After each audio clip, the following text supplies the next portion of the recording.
Hi everyone, I'm Benita.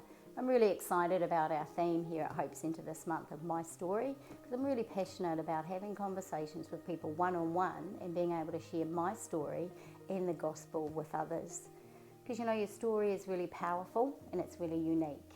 And whether it's a story of how God has been faithful your whole life and kept you and guarded you, or whether it's a story of a complete transformation where God has taken you from one place into another, your story is powerful for reaching other people. When we're sitting with someone one-on-one and having a conversation and we're going to share our story, be mindful of how you can connect with the other person. You're looking to build rapport, and so if there's something in your story that connects with what they've been sharing with you, then that's a great starting point. Some other things to remember when you're sharing your story is keep it fairly short. 3 to 5 minutes should be long enough to share the main aspects of your testimony or your story with someone. Don't be boring and don't be long-winded. Be really mindful of the person that you're speaking to, and maybe it's a matter of being respectful of their time as well if you have limited time. The most important thing I would say about sharing your story is remember that you want to have the focus on Jesus and what he's done for you. So in general, there are 3 parts to how you might want to go about sharing your story. If you're fairly new to it, you may find these as helpful little pointers along the way. So the first thing you want to talk about is your life before Jesus. So what did life look like for you? What were the things that your life was built around? Where did you find your security, your sense of identity, or your happiness? And then reflect on how did those things start to let you down? When did you notice that those things that had been the mainstay of your life were no longer working for you, that things just weren't going well?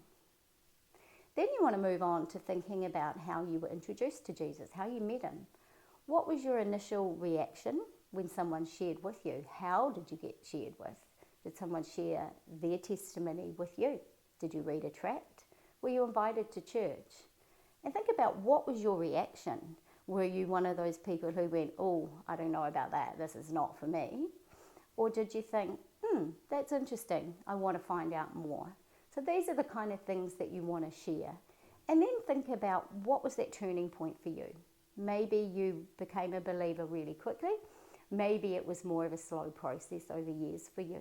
But what was that point? What happened when you decided, actually, I'm going to give my life to Jesus now?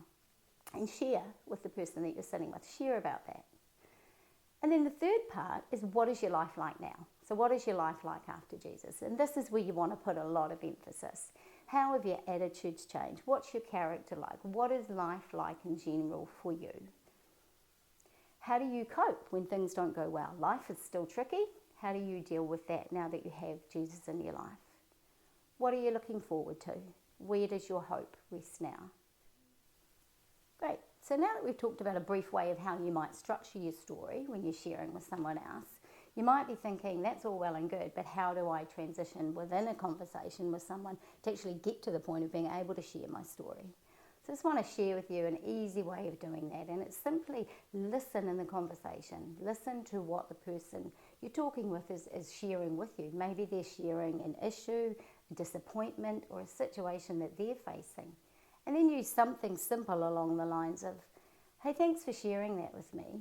I haven't been through a similar situation, but I have faced a few trials, and I'd love to share with you what helped me and how I got through them. And then the obvious place to go is to share your story. This was the situation I faced. This is how Jesus helped me. And it can lead to a really fruitful conversation with the person you're talking to. So I really encourage you, get out there and share your story. You know, each time we share our story, it's actually an act of worship to God, because when we share our story and tell others of what he's done for us, it glorifies him.